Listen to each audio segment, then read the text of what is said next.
Shabbat Shalom, everyone. My name is Daniel, and I'm the Vegan Nazarite. Well, folks, thank you for joining me today.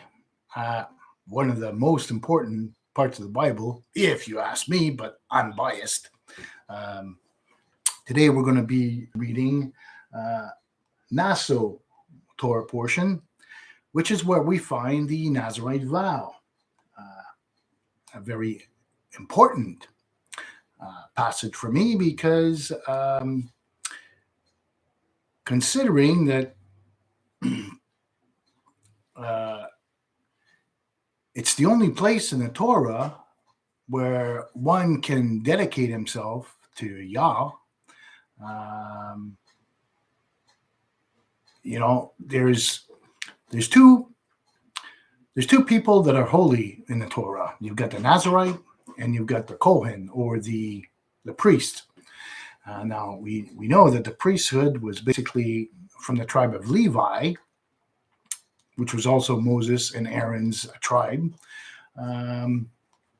But if you're just a regular little old Israelite like me, from the tribe of Naphtali, well, guess what?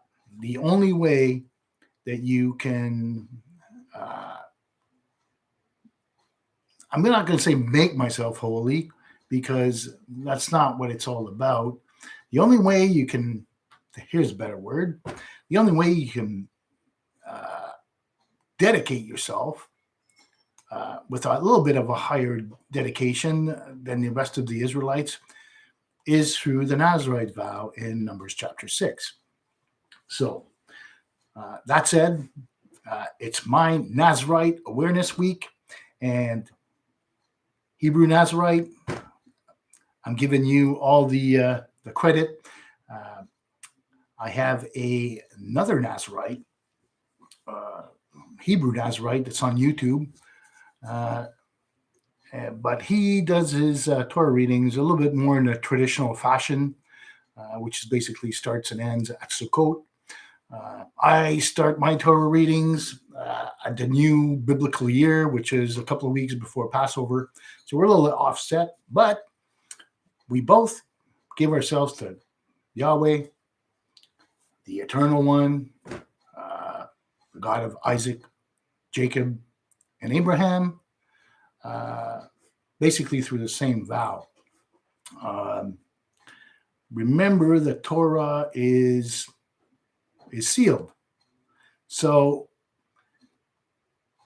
if you belong to some kind of religious order because you wanted to dedicate yourself to the creator of the universe, well, I'd say, okay, my opinion is that that's the only way, because the Torah itself is a sealed canon, and by that rule, so to speak, we are bound to it, and we cannot add or remove from the Torah, as the Torah itself says at Deuteronomy 12:2 and Deuteronomy 4:2 and Deuteronomy 12:32. So, with that thinking that the Torah is sealed, so I came to the conclusion that the only real religious order out there that's God himself created is the Nazarite vow. So if you want to be holy, stick by. In a few minutes, we'll find out how you can step up, so to speak, on becoming a little bit holier than the Torah prescribes, because there's nothing wrong with the Torah. By doing the sacrifices of the Torah, and I mean, I don't mean the sacrifices as the animal sacrifices. I mean, by following the commands, don't do murder, be good to your neighbor, don't covet, all these things. Well, they make an Israelite holy because Israelites are supposed to be a peculiar people. Now, if you're from the Christian side of things and you believe that all that stuff was put away and we don't need to do these things anymore, well, guess what? You're just like the rest of the world. You're not a peculiar people. To be a peculiar people, you have to do the peculiar things, and that's the Torah. You know, God gives us his commands for a reason. And then he seals the Torah to make sure that no one can add or remove from them. So there we have it. I said it. There's no other religious orders but the Nazarite vow, unless you're a Kohen or a priest of the tribe of Levi. And that's difficult for us to prove today because the blood of the Israelites has been basically diluted by the nations ever since Yah basically banished the Israelites to Babylon. So from that,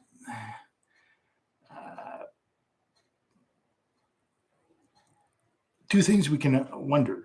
First of all, anybody can be an Israelite, no matter where you are in the world. Who knows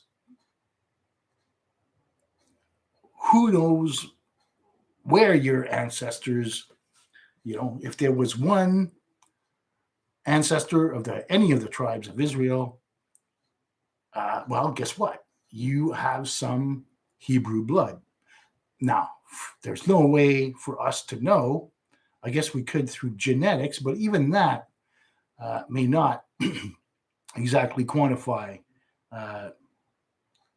all the descendants of Abraham. Because do we have a DNA sample of Abraham? I don't think we do.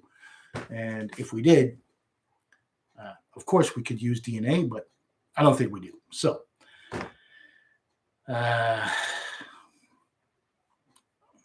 that's it. So welcome to the Nazarite vow reading. And you know what? Without further ado, let's start. Now, I'm going to wish everybody a Shabbat Shalom.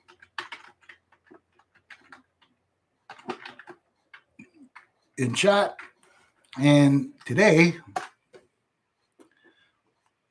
I'm trying a new thing on my computer. I'm going to have that chat pulled up so that I can see. Last week, Hebrew Nazarite chimed in with a few notes on chat.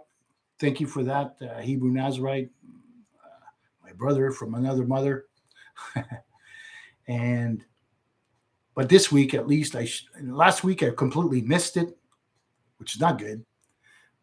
So this week, I'm trying a different format while we're doing a ring, so I can actually keep an eye on the chat results. So let's start with the Torah reading. And today we're doing Naso, which is Numbers 4:21 to 789. And reading of the prophets is going to be Judges 13:2 to 25. Let's start. Naso.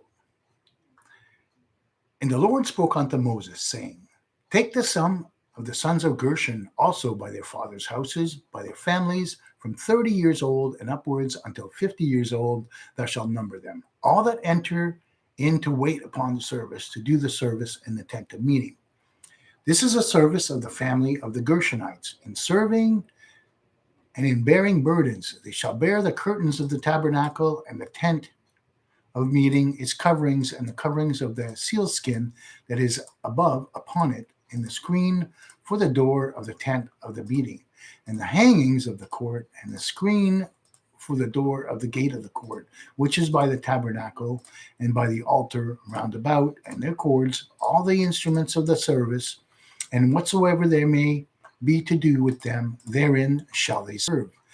The commandment of Aaron and his sons shall be,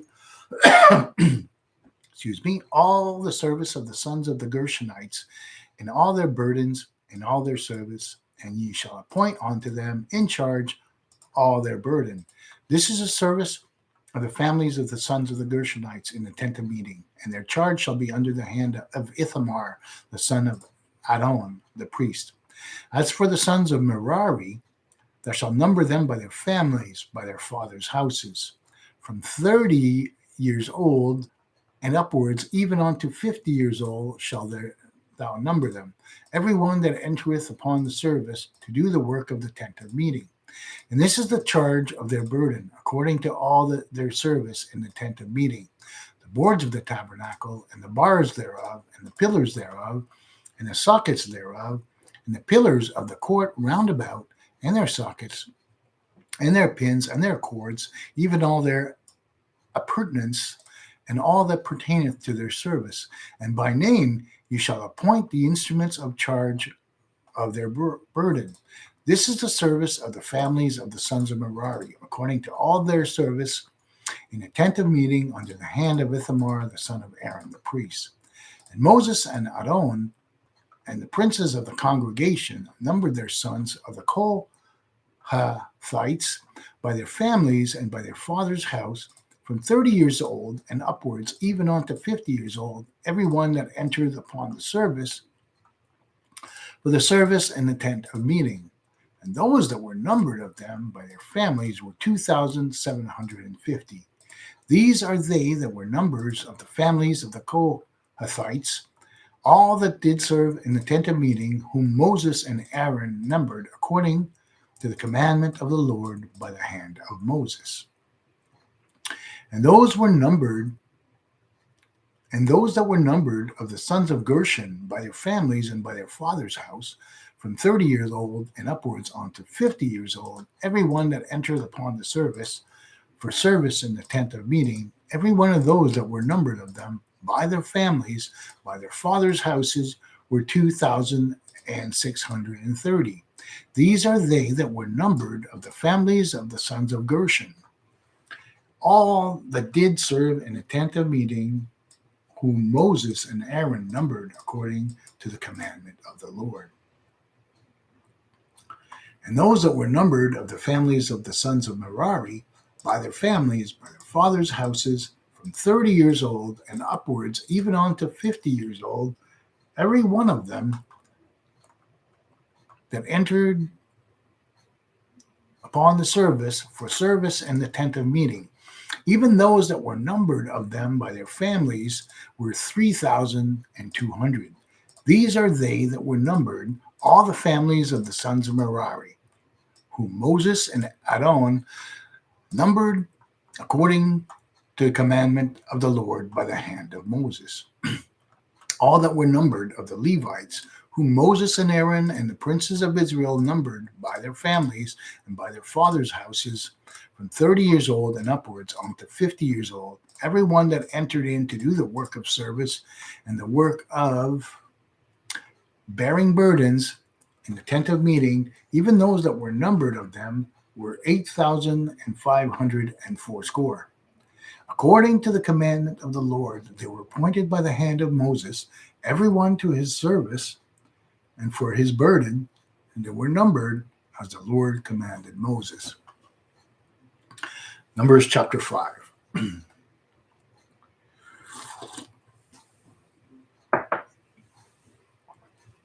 And the Lord spoke unto Moses, saying, Command the children of Israel that they put out of the camp every leper and every one that hath an issue, and whosoever is unclean by the dead, both male and female, shall ye put out. Without the camp shall ye put them, that they defile not the camp in the midst of where I dwell. And the children of Israel did so, and put them out without the camp, as the Lord spoke unto Moses. So did the children of Israel. And the Lord spoke unto Moses, saying, Speak unto the children of Israel, When a man or woman shall commit any sin that men commit, to commit a trespass against the Lord, and that shall be guilty, then they shall confess their sin which they have done, and shall make restitution for his guilt in full, and add on to the fifth part thereof, and give unto him in respect of whom he hath been guilty. But if the man have no kinsman on whom restitution may be made for the guilt, the restitution for guilt which is made shall be by the Lord's. Even the priests, besides the ram of the atonement, whereby atonement shall be made for him, and every heave offering of all the holy things of the children of Israel, which they present unto the priest, shall be his. And every man's hallowed things shall be his.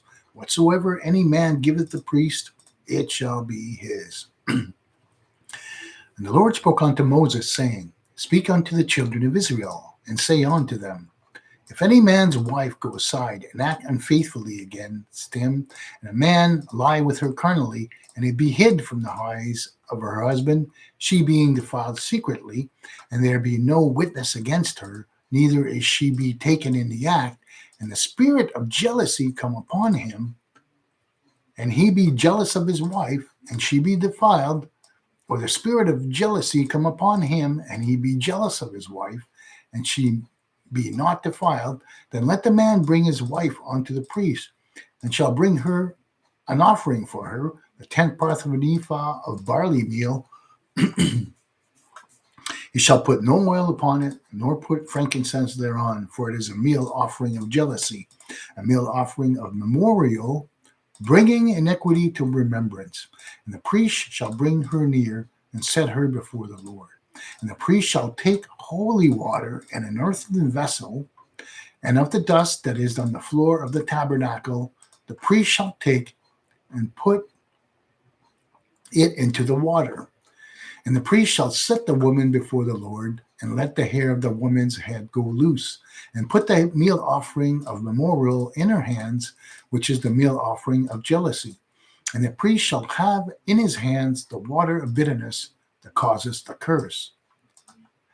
And the priest shall cause her to swear, and shall say unto the woman, If no man have lain with thee, and if thou hast not done aside to uncleanliness, being under thy husband, be thou free from this water of bitterness that causeth the curse.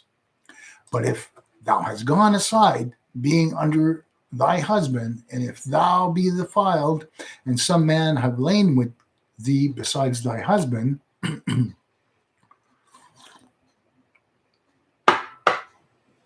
the priest shall cause the woman to swear with the oath of cursing, and the priest shall say unto the woman, The Lord make thee a curse and an oath among thy people, when the Lord doeth make thy thigh to fall away, and thy belly to swell.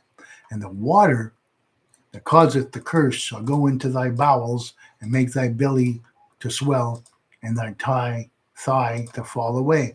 And the woman shall say then, Amen, Amen. And the priest shall write these curses in a scroll, and he shall blot them out onto the water of bitterness. And he shall make the woman drink the water of bitterness that causes the curse, and the water that causes the curse shall enter in her and become bitter. And the priest shall take the meal offering of jealousy out of the woman's hand, and shall wave the meal offering before the Lord, and bring it onto the altar. And the priest shall take a handful of the meal offering as a memorial part thereof, and make it smoke upon the altar, and afterwards shall make the woman drink the water. And when he hath made her drink the water, then it shall come to pass that if she be defiled and have acted unfaithfully against her husband, that the water that causeth the curse shall enter into her and become bitter, and her belly shall swell, thigh shall fall away, and the woman shall be a curse among her people. And if the woman be not defiled, but be clean, then she shall be cleared, and shall conceive seed. This is the law of jealousy, when a wife, being under her husband, goeth aside and is defiled, or when the spirit of jealousy cometh upon the man, and he be jealous over his wife, then shall he set the woman before the Lord, and the priest shall execute upon her all this law. And the man shall be cleared from iniquity, and the woman shall bear her iniquity. And there we have it, folks. Numbers chapter 6, the most important book in the Bible if you're a Nazarite chapter, because that's how God tells us how to exercise our vow. Numbers chapter 6.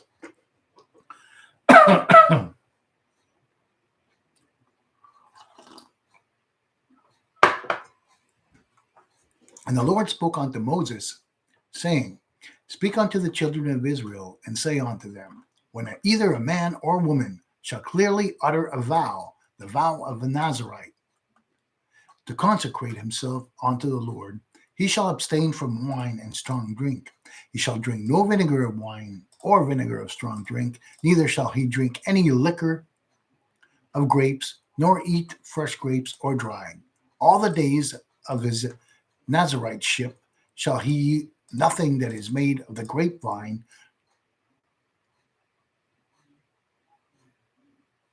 from the pressed grapes even unto the grape stone. All the days of his vow of Nazariteship there shall no razor come upon his head, until his days be fulfilled, in which he consecrated himself unto the Lord. He shall be holy. He shall let the locks of the hair of his head grow long. All the days that he consecrated himself unto the Lord, he shall not come near a dead body. He shall not make himself unclean for his father, or for his mother, or for his brother, or for his sister,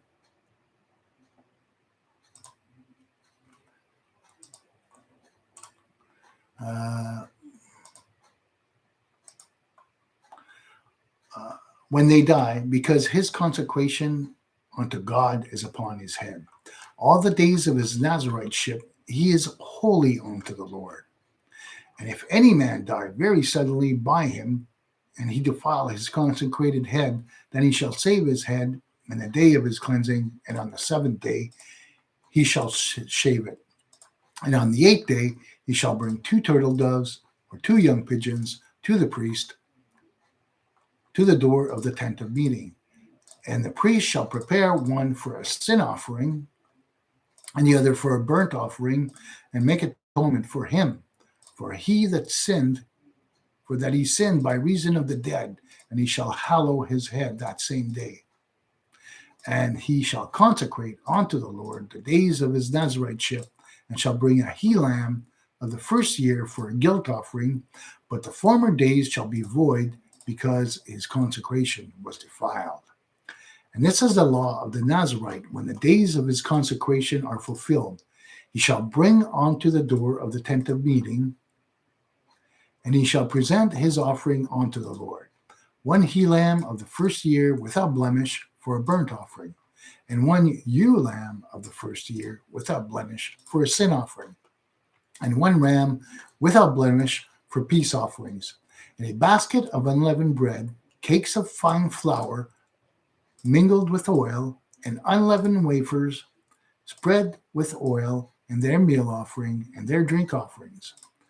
And the priest shall bring them before the Lord, and he shall offer his sin offering and his burnt offering, and he shall offer the ram for a sacrifice of peace offerings unto the Lord with the basket of unleavened bread. The priest shall offer also the meal offering thereof, and the drink offering thereof. And the Nazarite shall shave his consecrated head at the door of the tent of meeting, and shall take the hair of his consecrated head and put it in the fire which is under the sacrifice of peace offering. And the priest shall take the shoulder of the ram when it is sodden, and 1 unleavened cake out of the basket, and 1 unleavened wafer, and shall put them upon the hands of the Nazarite, after he hath shaven his consecrated head. And the priest shall wave them for a wave offering before the Lord. This is holy for the priest, together with the breast of waving and the thigh of heaving. And after that, the Nazarite may drink wine. This is the law of Nazarite, who voweth, and unto his offering unto the Lord his Nazariteship, besides that for which he means suffice, according to the law vow which he has vowed, So must he do after the law of his Nazariteship. Verse 22. Uh,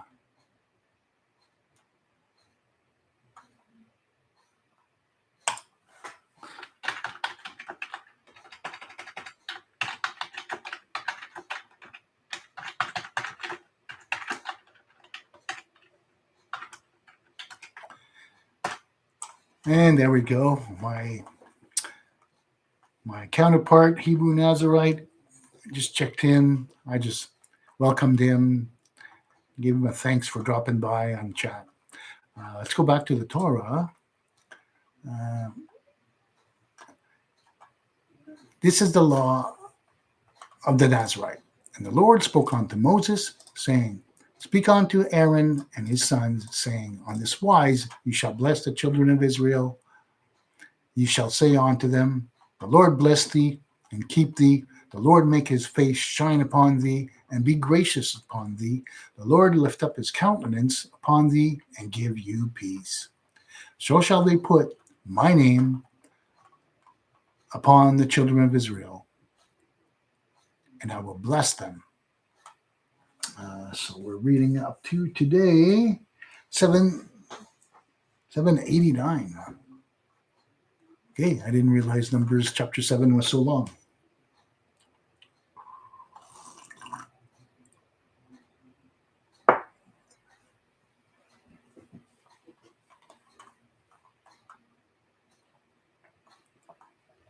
Chapter 7. And it came to pass on the day that Moses made an end of setting up the tabernacle and had anointed it and sanctified it, and all the furniture thereof, and the altar and all the vessels thereof, and had anointed them and sanctified them, that the princes of Israel, the heads of their fathers' houses, offered. These were the princes of the tribes. These are they that were over them that were numbered. And they brought their offering before the Lord, 6 covered wagons and 12 oxen, a wagon for every 2 of the princes, and for each one an ox. And they presented them before the tabernacle. And the Lord spoke unto Moses, saying, Take it of them, that they may be to do the service of the tent of meeting, and thou shalt give them to the Levites, to every man according to his service. And Moses took the wagons and the oxen and gave them unto the Levites. 2 wagons and 4 oxen he gave unto the sons of Gershon according to their service, and 4 wagons and 8 oxen he gave unto the sons of Merari according to their service, under the hand of Ithamar, the son of Aaron, the priest. But unto the sons of Kohath he gave none, because the service of the holy things belonged unto them. They bore them upon their shoulders, and the princes brought the dedicated offerings of the altar in the day that it was anointed, even the princes that brought their offering before the altar. And the Lord said unto Moses, They shall present their offering, each prince on his day, for the dedications of the altar. And he that pressed his offering the first day was Naso, the son of Aminadab of the tribe of Judah. And his offering was 1 silver dish, and his offering was, the weight thereof was 130 shekels, 1 silver basin of 70 shekels after the shekel of the sanctuary, both of them full of fine flour mixed with oil for a meal offering, 1 golden pan of 10 shekels, full of incense, 1 young bullock, 1 ram, 1 he-lamb of the first year for a burnt offering, 1 male of the goats for a sin offering, and for the sacrifice of peace offering, 2 oxen, 5 rams, 5 he-goats, 5 he-lambs of the first year. This was the offering of Naso, the son of Aminadab. On the second day, Nathaniel, the son of Zuar, prince of Issachar, did offer. He presented for his offering 1 silver dish, the weight thereof was 130 shekels, 1 silver basin of 70 shekels, after the shekel of the sanctuary. both of them full of fine flour, mingled with oil for a meal offering.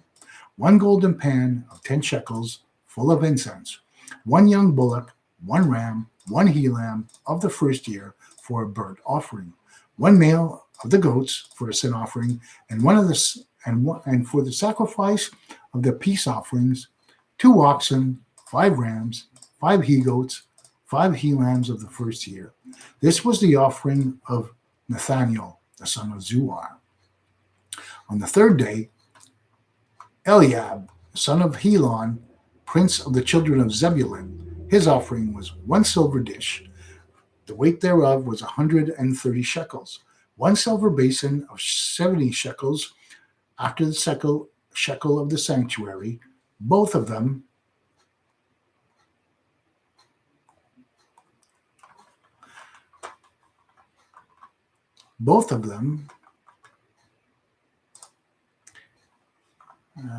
let me just go back.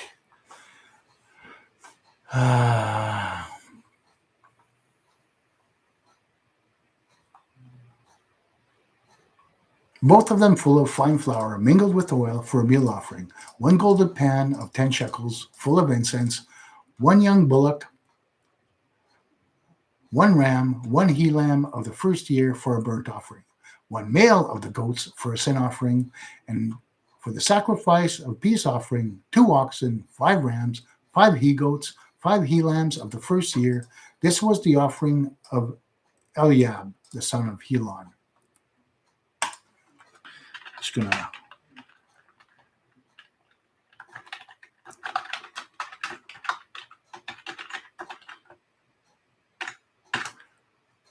So just want to share that Hebrew Nazarite shared with me. Naso is the longest Torah portion, and I believe Va Yelik is the shortest. And I'm just going to respond to him. Thanks for the insight, HN.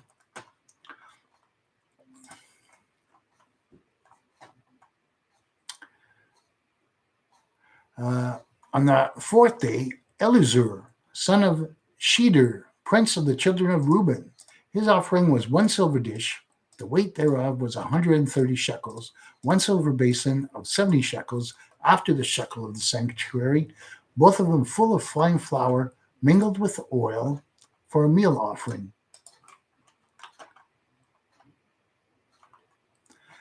1 golden pan of 10 shekels, full of incense. 1 young bullock, 1 ram, 1 he lamb of the first year for a burnt offering.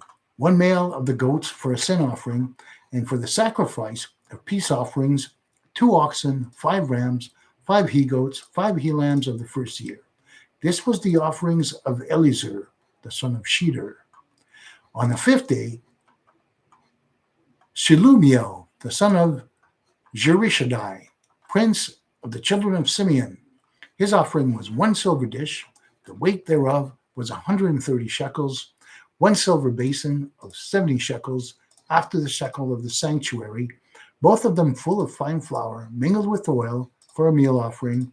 1 golden pan of 10 shekels, full of incense.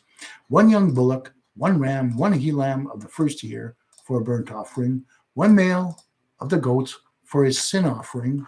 And for the sacrifice of peace offerings, 2 oxen, 5 rams, 5 he goats, 5 he lambs of the first year. This was the offering of Shelumiel, the son of Jerishadai.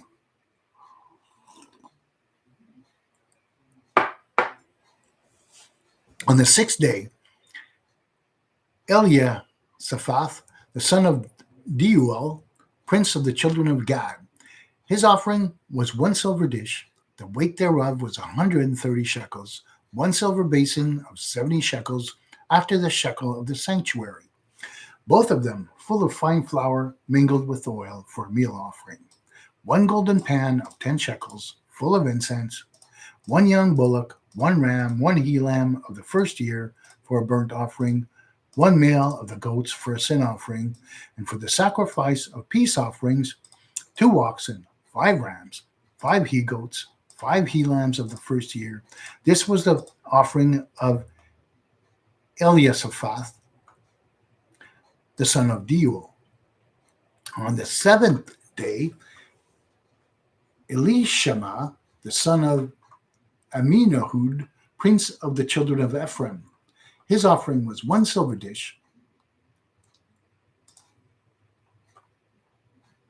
the weight thereof was 130 shekels, one silver basin of 70 shekels, after the shekel of the sanctuary, both of them full of fine flour, mingled with oil for a meal offering, one golden pan of 10 shekels, full of incense, one young bullock, one ram, one he lamb of the first year for a burnt offering, one male of the goats for a sin offering, and for the sacrifice of peace offerings, 2 oxen, 5 rams, 5 he goats, 5 he lambs of the first year. This was the offering of Elishama, the son of Aminahud. On the 8th day, Gamaliel, the son of Pedahzur, prince of the children of Manasseh. His offering was one silver dish, the weight thereof was 130 shekels, one silver basin of 70 shekels, after the shekel of the sanctuary, both of them full of fine flour, mingled with oil for a meal offering, one golden pan of 10 shekels, full of incense, one young bullock, one ram, one he lamb of the first year for a burnt offering, one male of the he goats for a sin offering, and for the sacrifice of the peace offerings, 2 oxen, 5 rams, 5 he goats, 5 he lambs of the first year. This was the offering of Gamaliel, the son of Pedahzur. On the 9th day, Abidan, son of Gideoni, prince of the children of Benjamin. His offering was one silver dish, the weight thereof was 130 shekels, one silver basin of 70 shekels, after the shekel of the sanctuary, both of them full of fine flour, mingled with oil for a meal offering, one golden pan of 10 shekels, full of incense, one young bullock, one ram, one he lamb of the first year for a burnt offering, one male of the goats for a sin offering, and for the sacrifice of peace offerings, 2 oxen, 5 rams, 5 he goats, 5 he lambs of the first year. This was the offering of Abidan, the son of Gideoni. On the 10th day, Ahiezer, son of Amminishadai, prince of the children of Dan. His offering was one silver dish, the weight thereof was 130 shekels, one silver basin of 70 shekels, after the shekel of the sanctuary, both of them full of fine flour, mingled with oil for a meal offering, one golden pan of 10 shekels, full of incense, one young bullock, one ram, one he lamb of the first year for a burnt offering, one male of the goats for a sin offering, and for the sacrifice of the peace offerings, 2 oxen, 5 rams, 5 he goats, 5 he lambs of the first year. This was the offering of Ahiezer, the son of Amminishadai. On the 11th day, Pagiel, son of Ochran, prince of the children of Asher. His offering was one silver dish, the weight thereof was 130 shekels, one silver basin of 70 shekels, after the shekel of the sanctuary, both of them full of fine flour, mingled with oil for a meal offering, one golden pan of 10 shekels, full of incense, one young bullock, one ram, one he lamb of the first year for a burnt offering, one male of the goats for a sin offering, and for the sacrifice of the peace offering, 2 oxen, 5 rams, 5 he goats, 5 he lambs of the first year. This was the offering of Pagiel, the son of Ochran. On the 12th day, Ahira, son of Enan, prince of the children of Naphtali. His offering was one silver dish, the weight thereof was 130 shekels, one silver basin of 70 shekels, after the shekel of the sanctuary, both of them full of fine flour, mingled with oil for a meal offering, one golden pan of 10 shekels, full of incense, one young bullock, one ram, one he lamb of the first year, for a burnt offering, 1 male of the goats for a sin offering. Excuse me, I got to take a little break. It's quite a long Torah reading today.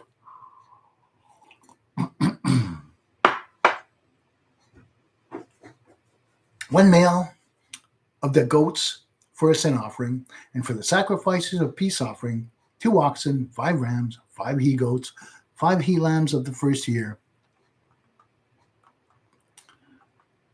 This was the offering of Ahira, son of Enan.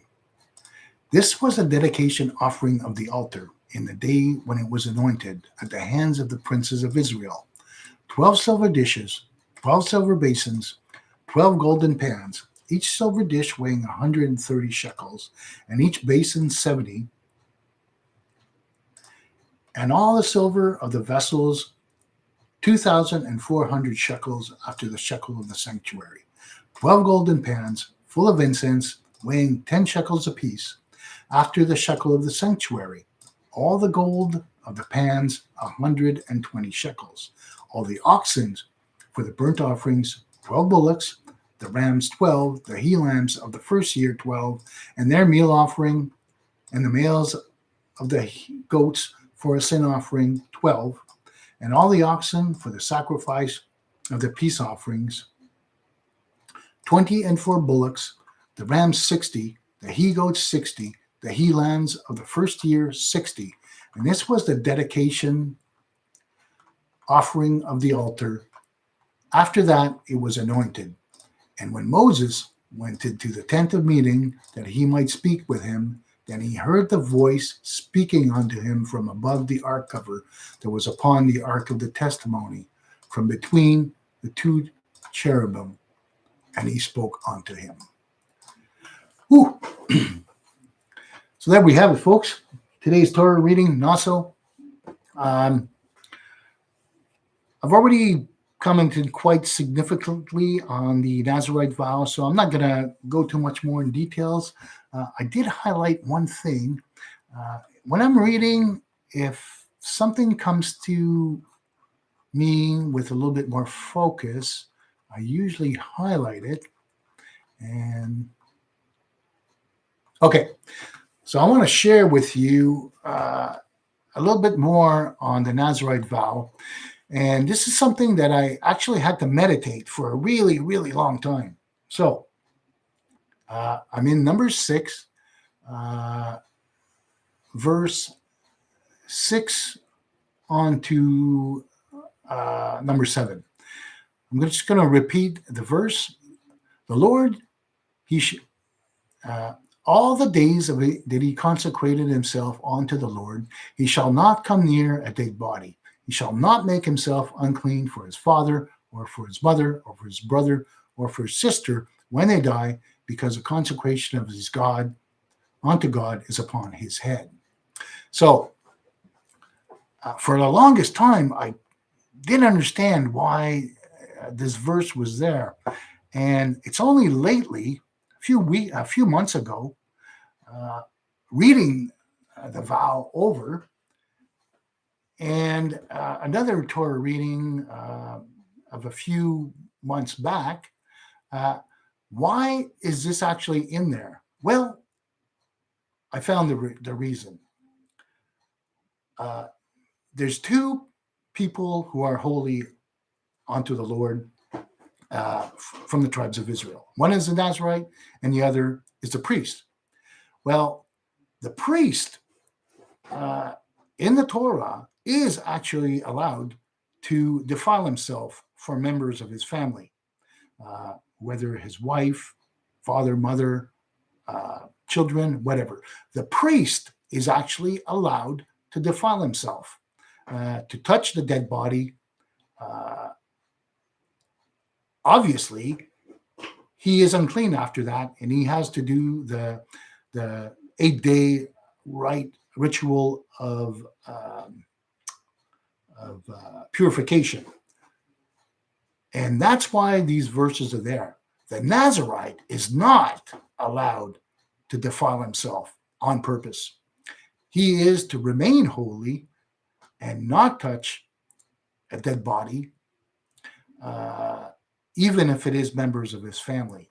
So in that calling, we could argue, so to speak, that the Nazarite may have a higher calling than the priest.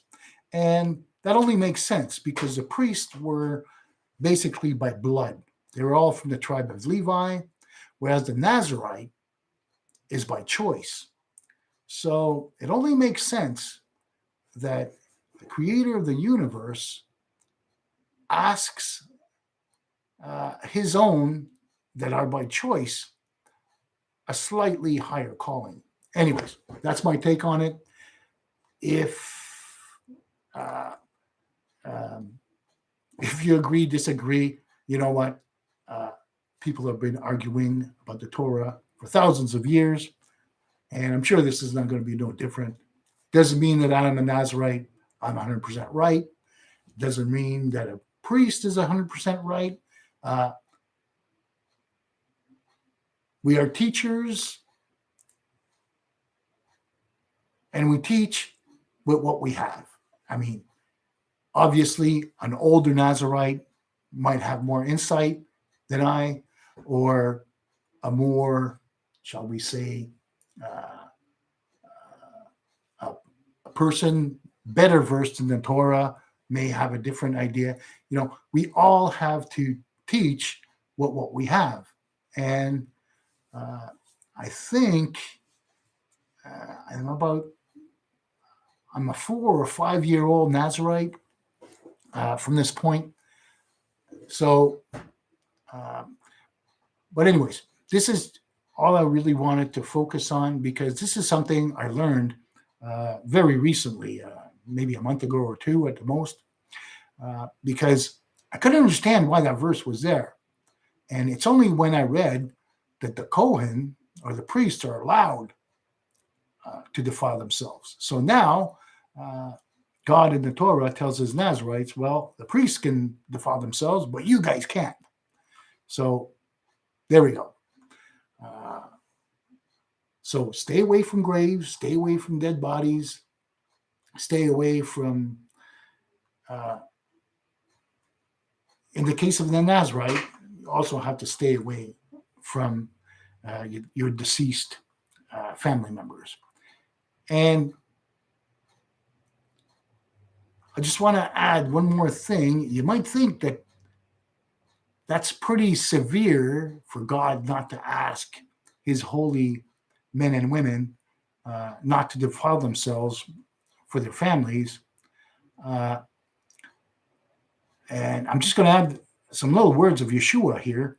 Yeshua said that his family were the people who did the commandments of God. So Yeshua actually considered the persons, Israelites, who followed the Torah as members of his family, compared to his blood family, which may or may not have followed the Torah. We know some members of the family did, but the New Testament tells us that Yeshua had some brothers and sisters. So, did they all follow the Torah? I don't know. The Bible doesn't specify, and it's really not for me to judge. I'm just saying, if you're holy, you got to stay holy, and God gives us the guidelines or commands to remain so. Anyways, I'm going to keep going because this has been a very long Torah reading. I'm now going to go to the prophets. And Naso, we're going to go to Judge 13:2-25. So give me a second to get there. I'm going to go back to my bookmarks.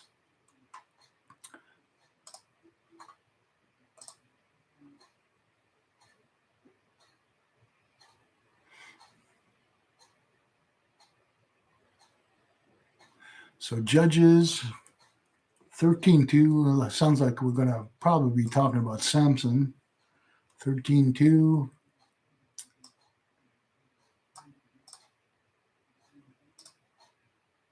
Okay, 13:2 to 25. So here we have it. I'm reading Judges 13:2 to 25. And there was a certain man of Zorah, of the family of the Danites, whose name was Manoah, and his wife was barren and bore not. And the angel of the Lord appeared unto the woman and said unto her, Behold now, thou art barren, and hast not borne, but thou shalt conceive and bear a son. Now therefore beware, I pray thee, and drink no wine nor strong drink, and eat not of any unclean thing. For lo, thou shalt conceive and bear a son, and no razor shall come upon his head, for the child shall be a Nazarite unto God from the womb, and he shall begin to save Israel out of the hands of the Philistines. Then the woman came and told her husband, saying, A man of God came unto me, and his countenance was like the countenance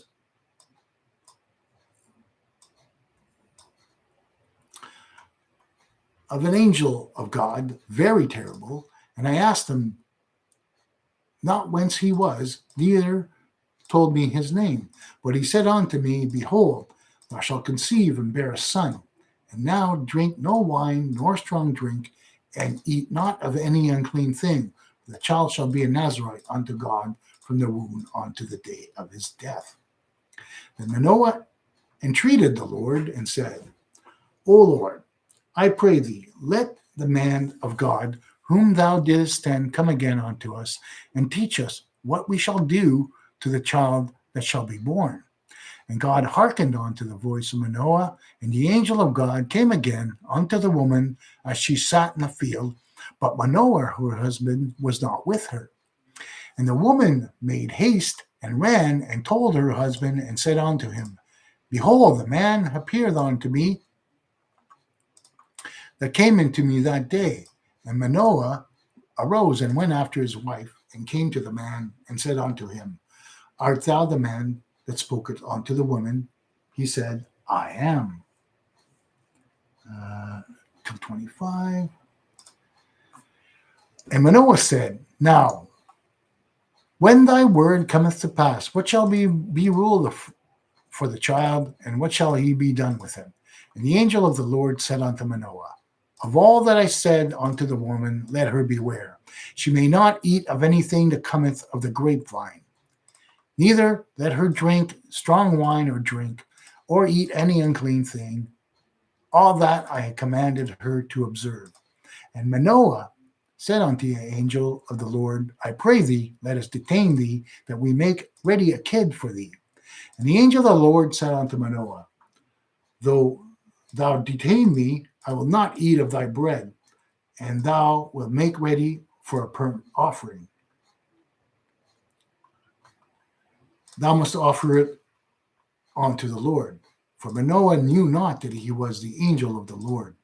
And Manoah said unto the angel of the Lord, What is thy name?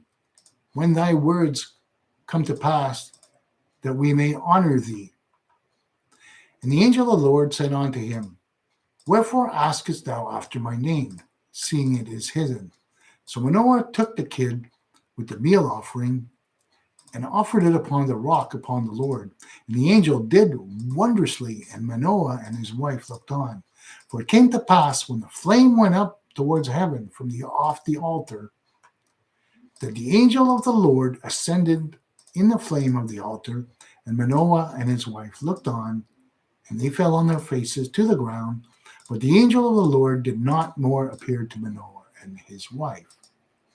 And Manoah knew that he was the angel of the Lord. Okay, so if I remember correctly, chapter 14, they start talking about Samson. So we read about Samson's parents, and not only was Samson's mother also had to follow two things of the Nazarite vow. She had to abstain from eating any unclean foods. So if I remember correctly, Leviticus 21 or around there. That's the law of clean and unclean food. So she was told to abide by that, and also not to also to abstain from the grapes. So I guess she was uh, told to basically do the same thing as a Nazarite itself. So she was basically doing the same things that her son Samson was supposed to follow. Now, that said, uh, we read that Samson, one of the first Nazarites, so there's 3 Nazarites in the Bible that I know of. One is Samuel, which is also from a barren mother. Funny how God keeps redoing the same patterns. And now we know that Samson's own mother was also barren. And we know that Yeshua's mother, she gave birth. She was not barren, but she gave birth without conception. So God has a habit, but the other Nazarite, John the Baptist, is exactly the same way. His mother was also was also barren. So we find the 3 examples of Nazarites with a common theme, so to speak. Samson's mother was barren. So was Samuel. That's why his mother basically gave him to the service of the temple, because she had basically promised God that if she would ever conceive, that she would give her son into his service. And we find in the New Testament, in Luke, right at the beginning of the account of Luke, we read that also John the Baptist's mother was also barren, and they were also visited by an angel of the Lord. This time the angel does give his name. We know that it's Gabriel from the scriptures. And so a common theme here, 3 Nazarites born from 3 women that had no children. So I'm not sure what this means. Maybe I need to meditate on this some more. But there we have it, folks. And I apologize for the extra long Torah reading today. Went a little bit on a I'm not going to call it a rant. I'm going to say I went a little bit on a spiel of the Nazarite vow, because today is when we share the Nazarite vow in the Torah. And so let it be known for the whole world out there that if God is calling you, and I'm just going to share a quick experience from my personal experience. The first time I read Numbers chapter 6, it was quite a revelation for me. I was born Catholic, and I know that I couldn't be a priest, but somewhere deep inside my heart, I knew that I was going to be maybe not a priest, but some sort of dedication onto Father ever since I was a young boy. And in the Catholic Church, that was really a big mystery to me, because I knew I couldn't be a priest because I like women. So I couldn't be a priest in the Catholic Church, and I knew I couldn't remain celibate. But then, lo and behold, I come across the Torah, and everybody knows priests are allowed to marry, at least a Kohen, or the priest of the tribe of Levi. And then I read, finally, in Numbers chapter 6, that any man or woman who wants to dedicate himself unto the Lord can be holy unto the Lord by doing the commands of the Torah in Numbers chapter 6. So that was such a relief for me when I read those verses. And instantly, I knew that I didn't become a Nazarite then and there, but it started the seed, so to speak. Yeshua speaks a lot of seeds that grow. There's the parable of the mustard seed that grows into the as great as a tree. So that put a seed into me that one day God had already made a way, and I didn't have to be a priest, and I didn't have to remain celibate. I could do it as a tribesman of Israel, so to speak. So if God is calling you, that's the way to go. There's no other place in the Torah that dedicates a person unto God except in Numbers chapter 6. So that said,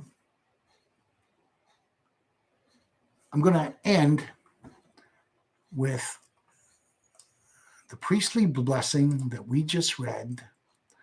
I'm going to go back to Numbers 6, and I'm going to give you the Aaronic blessing from a Nazarite, me. So, Shabbat Shalom, everybody. It's 12:05 midday here in the nation's capital, and the Lord spoke unto Moses, "Speak unto the children and unto his sons, saying, On this wise you shall bless the children of Israel. You shall say unto them, The Lord bless thee and keep thee. The Lord make his face shine upon thee and be gracious unto thee. The Lord lift up his countenance upon thee and give thee peace. So they shall put my name upon the children of Israel, and I will bless them." Well, there we go. God says that he will bless you, and I, for one, guarantee that if you are called, you will be blessed. Now, my name's Daniel. Have a great week, and until, God willing, obviously, until next week, where we'll continue with the continuation of the book of Numbers. Shabbat Shalom, everyone. May you have a good and blessed week.